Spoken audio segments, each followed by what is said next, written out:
नमस्कार दोस्तों, पुण्य श्लोक एलिवेशन में आज हमने देखा द्वारका भड़का चुकी होती है पहले कई बार मैना को, और अब मैना के सामने जब देवी अहिल्या केसर की तारीफ कर देती है, उसे सही है, वो अच्छी है, वो ये कह देती है, तो बस वो तिलमिला उठती है और सभी महिलाएं घर की जो होती हैं मैना के पास में होती हैं। मगर देखते ही देवी अहिल्या को मैना आरोप लगाने आरंभ कर देती है देवी अहिल्या पर कि वो अच्छा नहीं कर रही हैं और सिर्फ अपने बेटे के बारे में सोच रही है, उस दूसरी लड़की को, पराई लड़की को अच्छी बता रही है और मैना को गलत ठहरा रही है। अब वो कहती है मैंने तुम्हें गलत कब कहा, ठीक है उसकी तारीफ़ की, लेकिन दोस्तों जी हाँ, आंसू बह रहे थे। द्वारकाबाई साहब या कोई भी दूसरे अभी नहीं बोलता है। गौतम भाई साहब को गुस्सा आता है क्योंकि देवी अहिल्या कैसी वो अच्छे से जानती हैं। वो कहती तुम अपनी आई पर आरोप लगा रही हो, ऐसा कैसे कर सकती हो, ये सही नहीं है।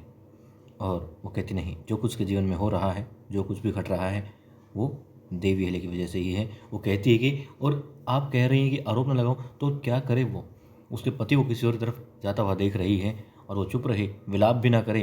वो मर रही है और क्या विलाप भी ना करे अपनी मृत्यु पर। अब कोई कुछ नहीं बोलता, कोई कुछ बोले उससे पहले द्वारका पहुंच जाती है, आंसू पोंछती है मैनाबाई के और कहती है चिंता मत करो, कोई बात नहीं, इनमें से कोई नहीं समझेगा तुम्हारी बातें, तुम्हारा दर्द, तुम्हारी पीड़ा, तुम्हारी तकलीफ। वो कहती है द्वारका समझेगी, क्योंकि द्वारका एक स्त्री है और वो कहती है वो अच्छे से समझती है जब दूसरी पत्नी आ जाती हैं पति के जीवन में या दूसरी स्त्री आ जाती है तो कितनी तकलीफ होती है।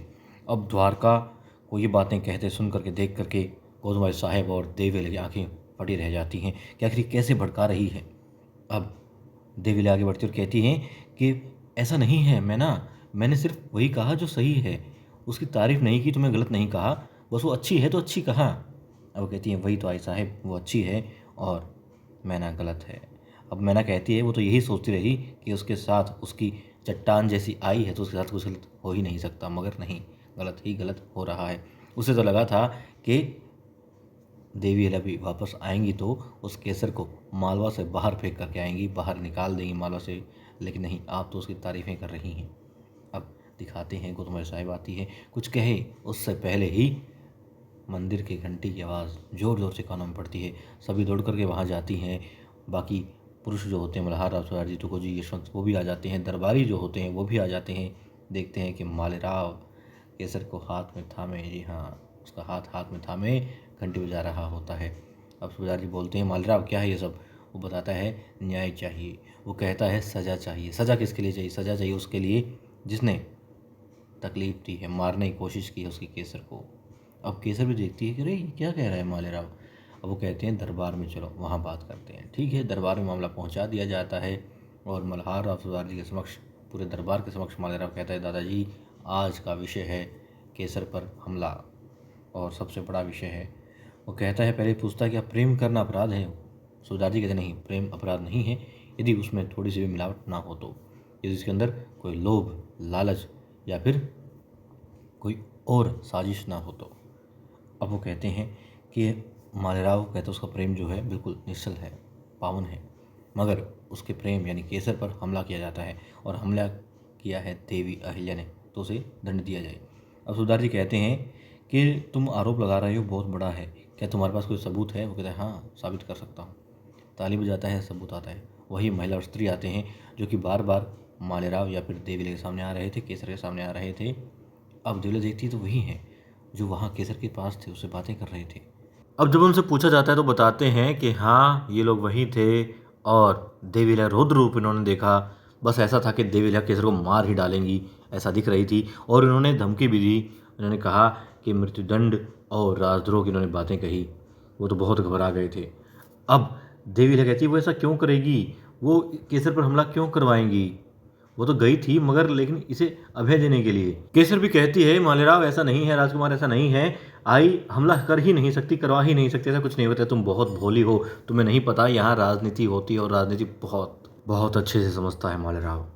अब देवीला कहती है कि ऐसा कुछ भी नहीं है, ये क्यों मारेंगे, और इसने तो, वो कहती केसर ने जान बचाई थी देवीला की, तो भला वो मार ही नहीं सकती, वो तो वैसे भी अपनी प्रजा के प्रत्येक नागरिक की सुरक्षा करना चाहती है, करती है।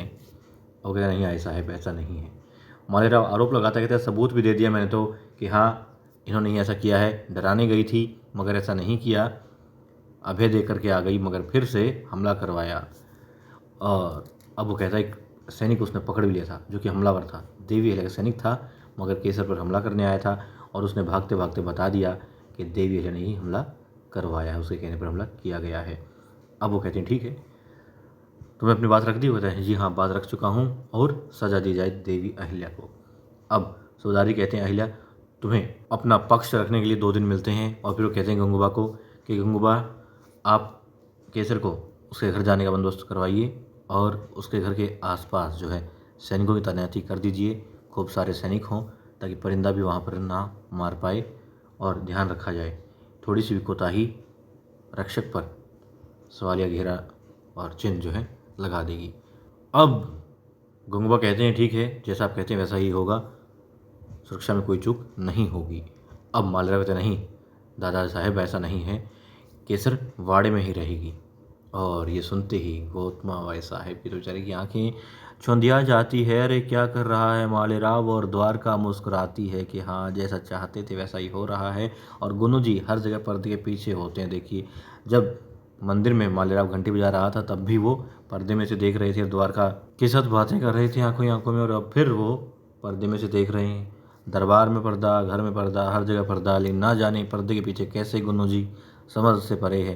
खैर देखते हैं, क्योंकि बार बार भड़का रही है मैनाबाई को ये द्वारका, तो द्वारका के भड़काव में आकर के मैनाबाई कल कौन सा कदम उठाती है और फिर आने वाले एपिसोड में हम देखेंगे उस कदम का क्या परिणाम निकलता है।